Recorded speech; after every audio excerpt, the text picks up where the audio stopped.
Hi, amazing art students. Now it is time for me to tell you what you are actually going to be making at your tables. So we are going to be having our messy day in art. So these are our materials that you're going to be using and what you're going to be doing with them. Okay, every table's got some different paint colors. This table's got blue and yellow. We've got a cup with some water and the brushes. And most of the trays are going to have one of these tools. We'll show you which those are in just a moment. Now, please keep your materials right here on the tray. If you can't reach them from where you're standing, move your body so you're closer to the trays. That's going to help keep things safe so that if we do have a spill, spills are going to end up on the tray and not all over the floor or the table where they'll cause a problem.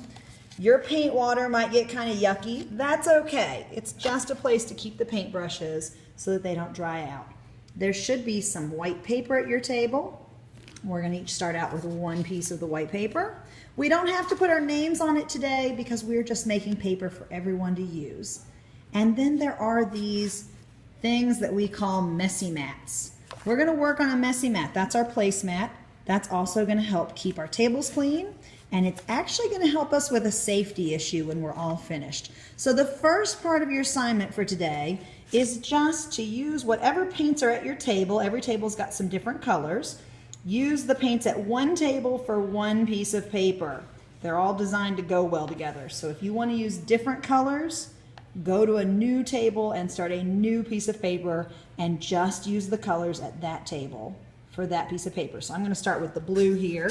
And what we want to do is we want to fill this entire piece of paper. I'm going to spread that paint out. You can also mix colors. I'm going to get some of the yellow and look what happens. Some of you already knew that when you mix the yellow and blue, they're going to make green. So you would keep going. You want to cover your entire piece of paper. That's part of why we have that messy mat there, so your paint can go off the edges of your paper. And it's not finished until we don't see any white. Keep in mind, we're not making a picture of something today.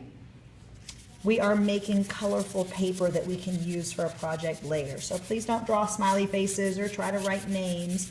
We're just making patterns. We're experimenting with mixing colors. And that's why it's important that you just use the colors of paint that are at your table. All those colors are going to blend well together. So I've painted this whole piece of paper. I could say this paper is finished if I wanted to.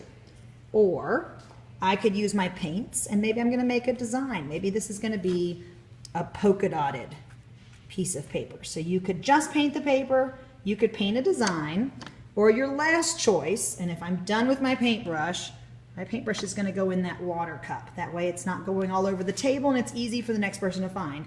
The other thing that you could do once you've painted your paper is you could use this tool.